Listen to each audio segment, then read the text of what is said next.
Students, N K मित्र class में आपका स्वागत है। आज हम यहाँ पर एक और अपनी रिवीजन क्लास लेकर आए हैं।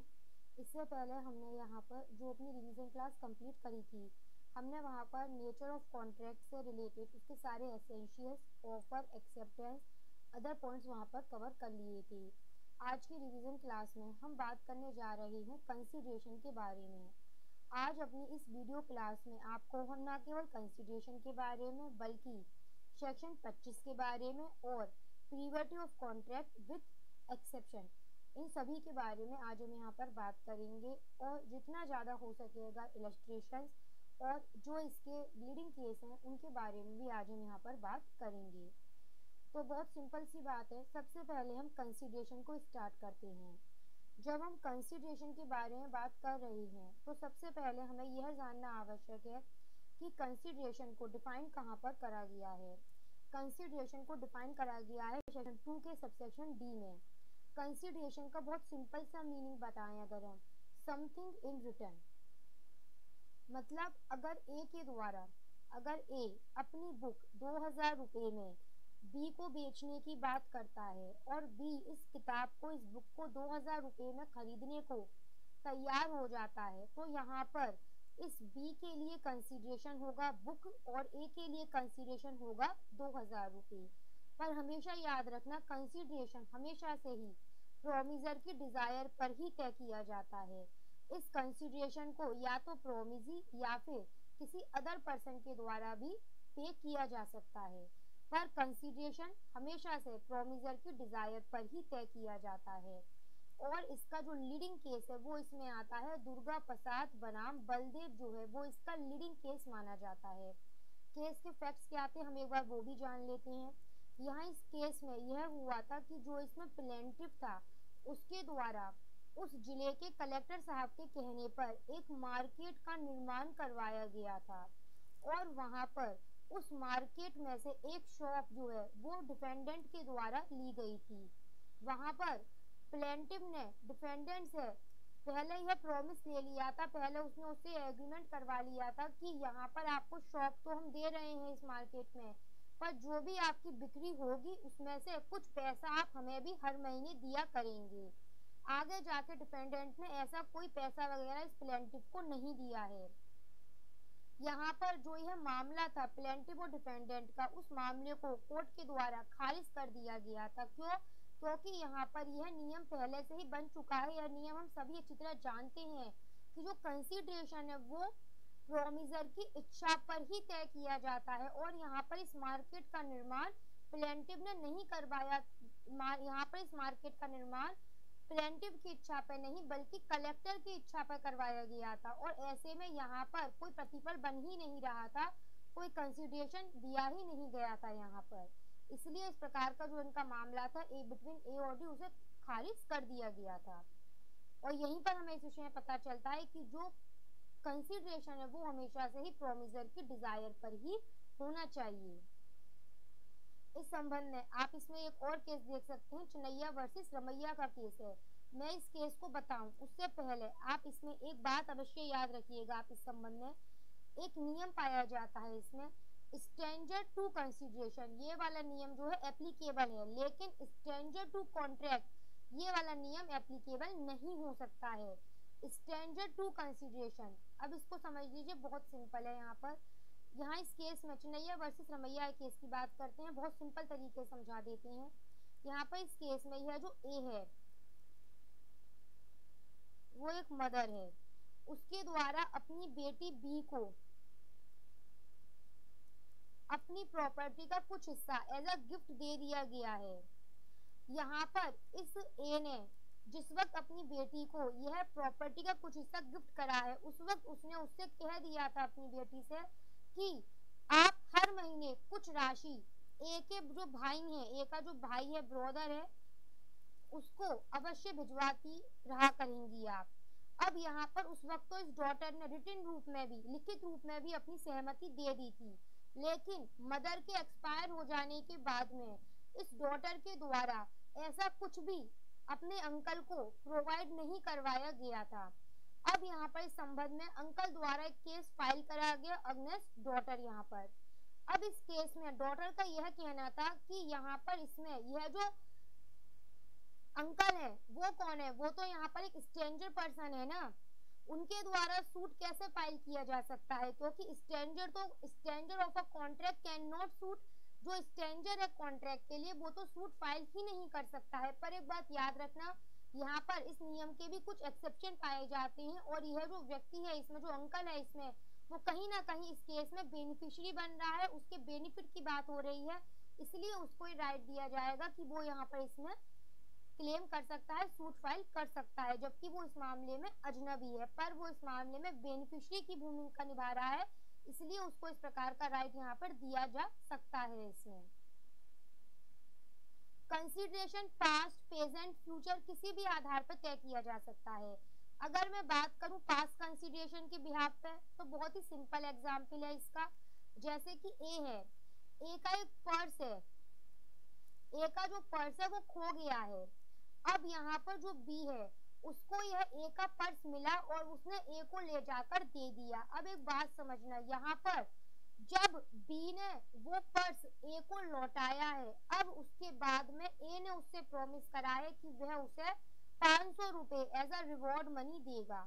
उसने तब उससे प्रॉमिस किया है, तब वो उसको 500 रुपए एज अ रिवॉर्ड मनी देने की बात करता है।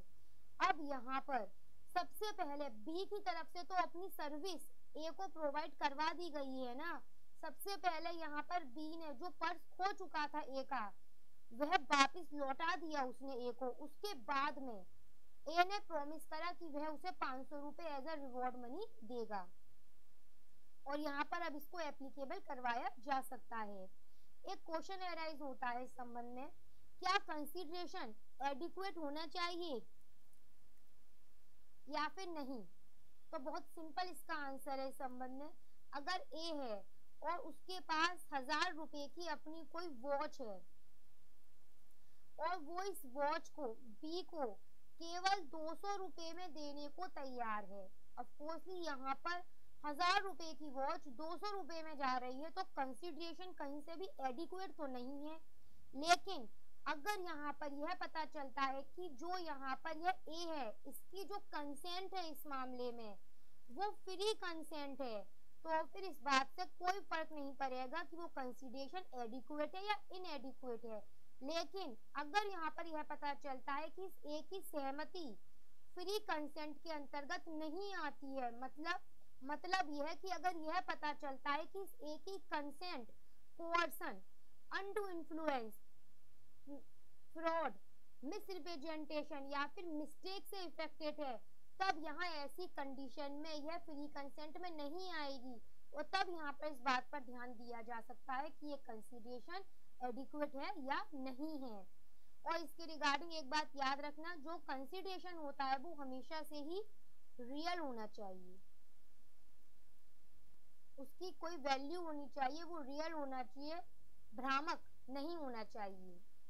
कंसीडरेशन एग्जीक्यूटेड भी हो सकता है, कंसीडरेशन एग्जीक्यूटरी भी हो सकता है। ये कैसे, इसको भी आप समझ लीजिए। इसको मैं समझाऊं उससे पहले एक पॉइंट क्लियर कर देती हूँ मैं आपके सामने। जो अगर दो पार्टीज हैं और उसमें से एक पार्टी वही काम कर रही है जो कि उसकी एग्जिट ड्यूटी है, उसकी वो अपनी ड्यूटी को परफॉर्म कर रही है, तो फिर यह ड्यूटी परफॉर्म करना ही यह सामने वाली पार्टी के लिए कहीं से भी कंसीडरेशन का काम नहीं कर सकता है। अगर वो अपनी ड्यूटी से कुछ एवब करता है, अपनी ड्यूटी से कुछ ज्यादा करता है, तब यहाँ पर हम इसको एज अ कंसीडरेशन रिगार्ड कर सकते हैं। एग्जीक्यूटेड कंसीडरेशन यह क्या होता है, ये बहुत सिंपल है, और हमेशा याद रखना कंसीडरेशन लॉफुल होना चाहिए। यस, एग्जीक्यूटेड कंसीडरेशन ए है, उसके द्वारा अपनी कार बी को 3 लाख रुपए में बेची जाने की बात हो रही है। अब यहाँ पर ए ने अपनी कार बी को हैंड ओवर कर दी और बी की तरफ से 3 लाख रुपए ए को हैंड ओवर कर दिए गए, मतलब जो काम होना था वो प्रेजेंट में ही हो चुका है। It is executed consideration. Executory consideration क्या होता है? एग्जीक्यूटरी इसी एग्जाम्पल पे अप्लाई कर देते हैं। ए ने कहा कि वो अपनी कार 3 लाख रुपए में बी को बेचना चाहता है। यहाँ पर दोनों पार्टीज यह तय करती हैं कि हम डिलीवरी जो है कार की वो अगले 3 महीने के बाद करेंगे, अगले 3 महीने बाद ही आपने पैसा हैंडओवर कर देना। तो यहाँ पर बात फ्यूचर में हो रही है, तो दोनों पार्टीज के लिए जो कार है बी के लिए एज अ कंसिडरेशन है वो उसे फ्यूचर में मिलेगी, और ए के लिए जो पैसा कंसिडरेशन है 3 लाख रुपए वो उसको फ्यूचर में मिलने की बात हो रही है। It is called executory consideration, जहाँ पर बात फ्यूचर में की जाती है परफॉर्म करने के लिए। हमने अभी रिवीजन कर रहे हैं आज हम, तो हमने अभी तक कंसिडरेशन का मीनिंग और कंसिडरेशन के एसेंशियल्स जान लिए हैं। अब हम बात कर रहे हैं प्रीवेटिव ऑफ कॉन्ट्रैक्ट के तहत। तो प्रीवेटिव ऑफ कॉन्ट्रैक्ट को हम समझें उससे पहले मैंने आपको अभी इसमें 2 नियम बताए थे। मैंने आपको बताया था स्ट्रेंजर टू कंसिडरेशन जो है वो एप्लीकेबल होता है, लेकिन स्ट्रेंजर टू कॉन्ट्रैक्ट जो है वो नियम एप्लीकेबल नहीं होता है। मतलब बहुत सिंपल है, अगर ए और बी के बीच में कोई कॉन्ट्रैक्ट हुआ है, अगर ए और बी के बीच में कोई एग्रीमेंट हुआ है और कल को कोई बात इनके बीच में होती है, तो यहाँ पर इन दोनों को ही राइट है इस प्रकार के मामले को कोर्ट में ले जाने के लिए। क्या यहाँ पर सी जो कि एक थर्ड पार्टी है जो स्ट्रेंजर है, वो यहाँ पर इस संबंध में कोई राइट रख सकता है? Of coursely not. तो इसी को कहते हैं stranger to a contract can not be sued, कि स्ट्रेंजर टू अ कॉन्ट्रैक्ट जो है उसके पास राइट नहीं है। इसका लीडिंग केस देख लीजिए आप, इसमें जमुना दास बनाम राम अवतार का केस है। जमुना दास बनाम राम अवतार का केस क्या था हम पहले उसको समझ लेते हैं। यहाँ पर इस केस में जो ए है वो एक क्रेडिटर की पोजीशन में है, उसने बी को कुछ पैसे उधार दिए हैं और इसके बदले में बी ने अपनी प्रॉपर्टी को ए के पास में गिरवी रख दिया है, मोर्गेज रख दिया है। अब यहाँ पर जो ए है उसने अपनी प्रॉपर्टी को सी को बेच दिया है, और सी यहाँ पर यह कहता है ए से कि जो भी इसका पैसा बकाया है, सॉरी सी यहाँ पर इस संबंध में बी से यहाँ पर यह कहता है बी से कि जो भी इस बी का पैसा ए पर बकाया है यह उसको पे कर देगा।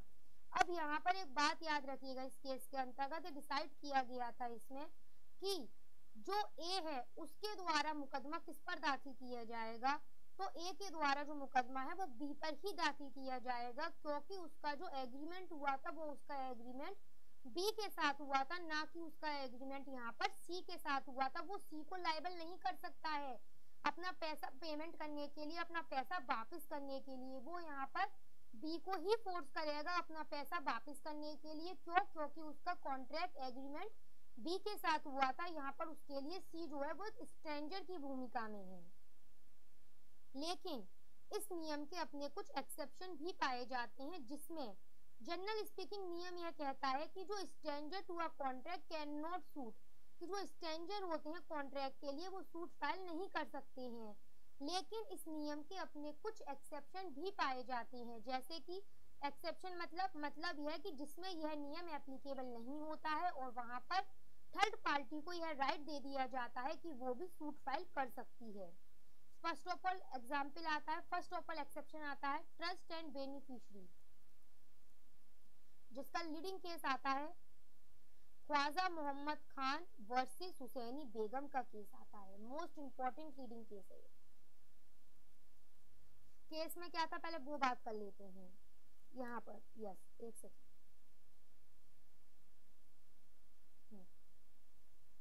यहाँ इस केस में यह था कि इस केस में एग्रीमेंट फादर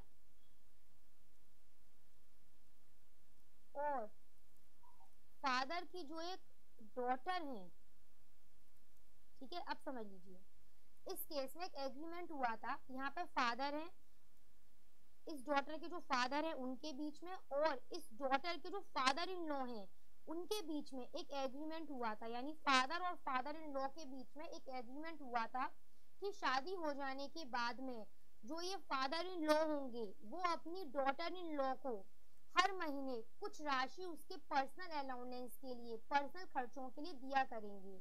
और उस टाइम पर इस फादर इन लॉ ने हाँ कर दिया था, यानी कि जो इस केस में डिफेंडेंट है उस टाइम पर इसने हाँ कर दिया था।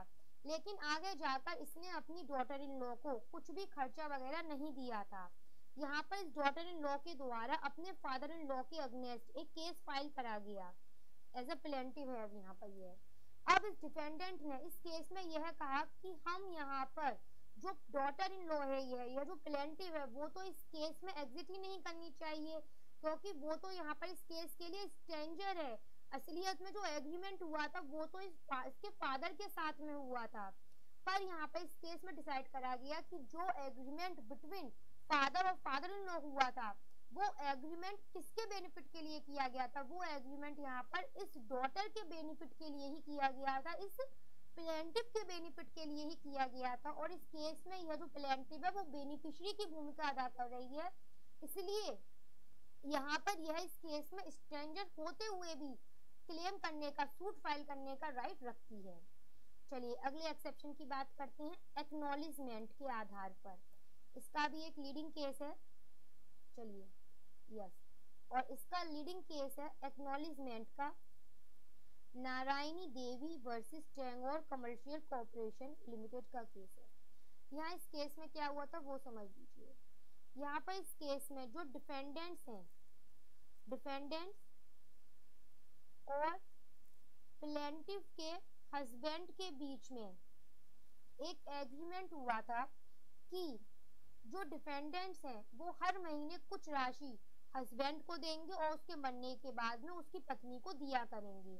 यहाँ पर डिफेंडेंट्स ने हस्बैंड के सामने ही इस बात को एक्नॉलेज किया था, इस बात की सहमति दी थी, लेकिन उसके बाद में इन लोगों ने प्लेंटिव को कोई भी राशि, कोई भी पेमेंट नहीं दिया था।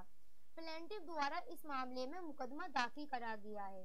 डिफेंडेंट्स ने अपने बचाव में, अपने डिफेंस में यहाँ पर स्टेटमेंट दिया कि प्लेंटिव तो इस मामले में स्ट्रेंजर है और प्रीविटी ऑफ कॉन्ट्रैक्ट के नियम के अनुसार stranger to a contract can not sue, जो स्ट्रेंजर है वो सूट फाइल नहीं कर सकता है, तो ऐसे में प्लेंटिव को राइट ही नहीं है।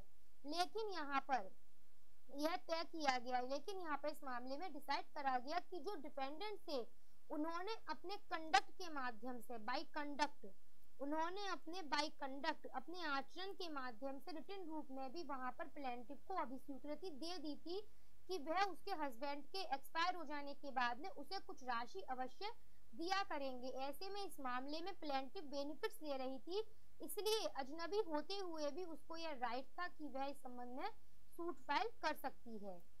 चलिए ठीक है,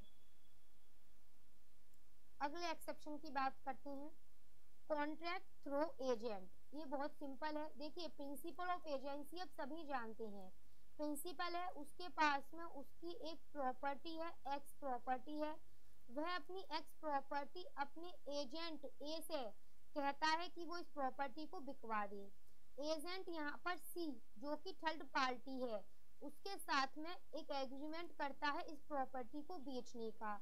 अब यहाँ पर कहने को तो एग्रीमेंट एजेंट और सी के बीच में हो रहा है, लेकिन यहाँ पर जो पी है वो इसमें स्ट्रेंजर है, उसके बाद भी उसको यह राइट है कि अगर यहाँ पर कल को कोई बात होती है तो वो इस कॉन्ट्रैक्ट को इन्फोर्सेबल करवा सकता है, इसके रिगार्डिंग सूट फाइल कर सकता है, क्योंकि कॉन्ट्रैक्ट थ्रू एजेंट के तहत, इस एक्सेप्शन के तहत आने पर उसको यह राइट मिल रहा है इसमें। अगला एक्सेप्शन आता है फैमिली अरेंजमेंट, जिसका लीडिंग केस है ये सुंदर राजा का केस है। इस केस में क्या था, बहुत सिंपल तरीके समझ लीजिए आप। यहाँ पर इस केस में यह था कि एक फैमिली है और उस फैमिली के अंतर्गत एक सेटलमेंट होता है, एक एग्रीमेंट होता है, वहां पर वहां के जो मेल पर्सन थे उनके द्वारा, उस फैमिली के जो मेल पर्सन थे उनके द्वारा आपस में मिलकर ये एग्रीमेंट किया जाता है कि इस घर की जो फीमेल है, जो अनमैरिड फीमेल है इस घर की एक, उसकी जब भी शादी होगी तो यह सभी लोग उसमें बराबर का कंट्रीब्यूशन करेंगे। अब यहाँ पर यह जो फैमिली अरेंजमेंट हुआ था, फैमिली सेटलमेंट हुआ था बिटवीन अमंग मेल पर्सन हुआ था यहाँ पर, अब आगे जाकर इन्होंने पैसा वगैरह देने से, कंट्रीब्यूट करने से मना कर दिया है। अब ऐसे में जो फीमेल है, जो अनमैरिड फीमेल है, जिसके लिए इस प्रकार का एग्रीमेंट किया गया था, कहने को वो इसमें स्ट्रेंजर है क्योंकि वो उस एग्रीमेंट में एज अ पार्टी वहां पर शामिल नहीं थी, लेकिन उसके बाद भी उसको यह राइट है कि वो इस प्रकार के मामले में सूट फाइल कर सकती है। क्यों? क्योंकि वो इस प्रकार के एक्सेप्शन के तहत आ रही है। अगला आता है एक्सेप्शन असाइनमेंट, बहुत सिंपल है ये। यहाँ पर जो ए है उसके द्वारा अपनी कार बी को बेची जाती है 5 लाख रुपए में। अब बी अपना यह जो राइट है वो बी अपना यह राइट सी को असाइन कर देता है और सी बन जाता है यहाँ पर असाइनी। अब यहाँ पर ऐसे में जो सी है उसके पास वो स्ट्रेंजर होते हुए भी इस प्रकार के मामले में राइट अचीव कर लेता है, राइट्स रिसीव कर लेता है, इसे हम कहते हैं असाइनमेंट। अब हम बात करेंगे रिवीजन में अपने सेक्शन 25 के रिगार्डिंग। अब हम बात करेंगे यहाँ पर इसमें agreement made without consideration is void. हम इस बात को तो सभी अच्छी तरह से जानते हैं कि सेक्शन 10 जो है हमारा, हम सभी इस बात को तो अच्छी तरह जानते हैं कि कॉन्ट्रैक्ट एक्ट का सेक्शन 10 यह क्लियर कर देता है कि अगर आप कोई भी एग्रीमेंट कर रहे हैं तो वो एग्रीमेंट वैलिड कॉन्ट्रैक्ट में तभी जाता है जब वहां पर कंसीडरेशन का होना बेहद जरूरी है, लॉफुल कंसीडरेशन का होना आवश्यक होता है। पर क्या होगा अगर किसी एग्रीमेंट में कंसीडरेशन ही नहीं होगा, तब वहां पर क्या होगा? तो बहुत सिंपल आंसर है, अगर किसी एग्रीमेंट में कंसीडरेशन ही नहीं है तो no consideration no contract.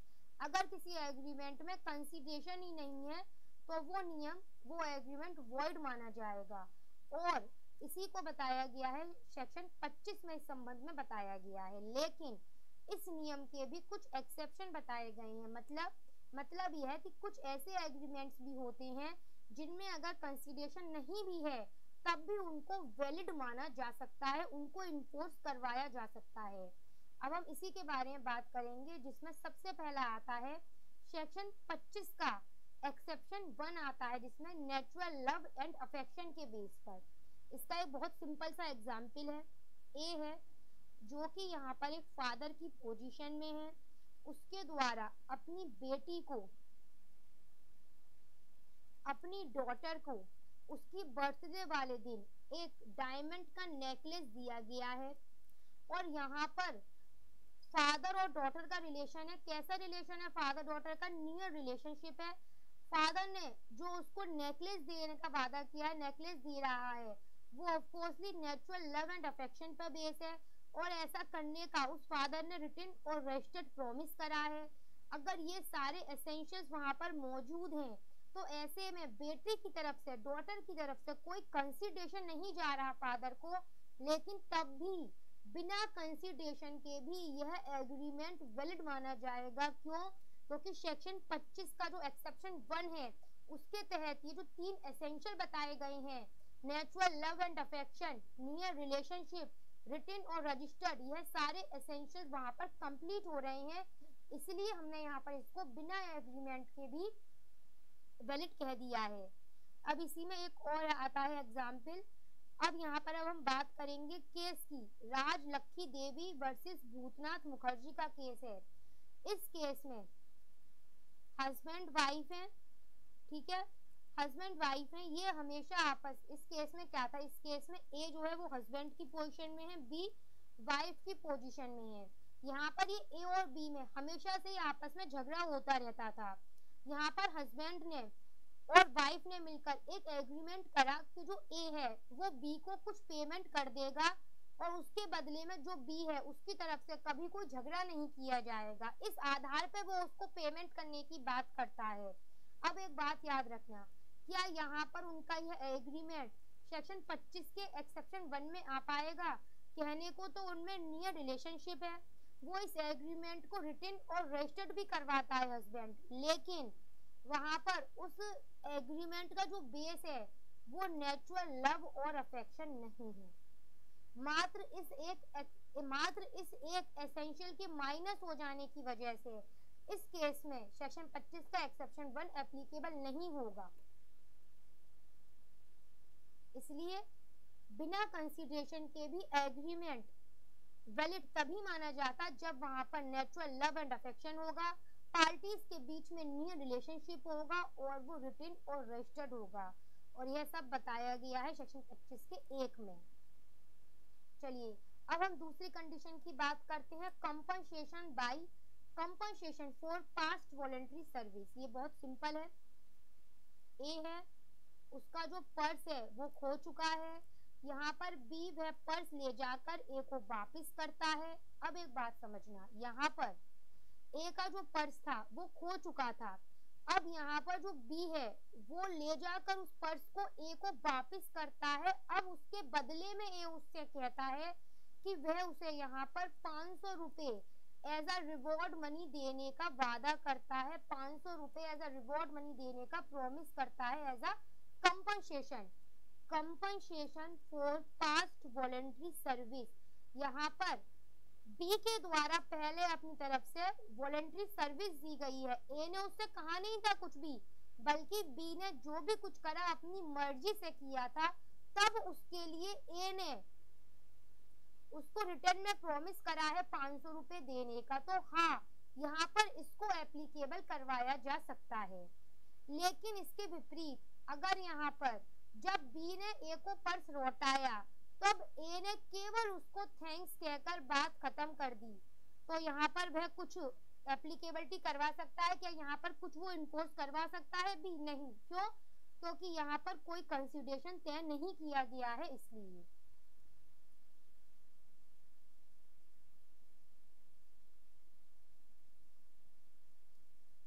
Section 25(3) promise to पे टाइम बार डेट।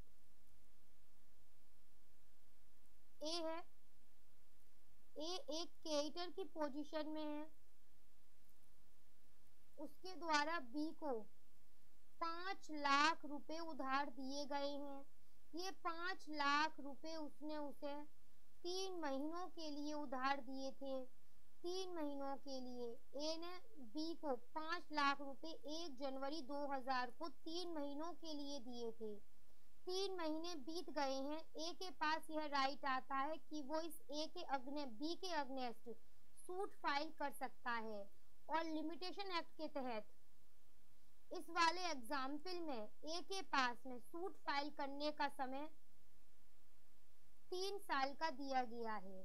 लेकिन ए के द्वारा 5 साल तक कोई सूट फाइल नहीं किया गया है। ऐसे में जो ये 5 लाख रुपए का डेब्ट था वो यहाँ पर टाइम बार डेब्ट बन जाता है।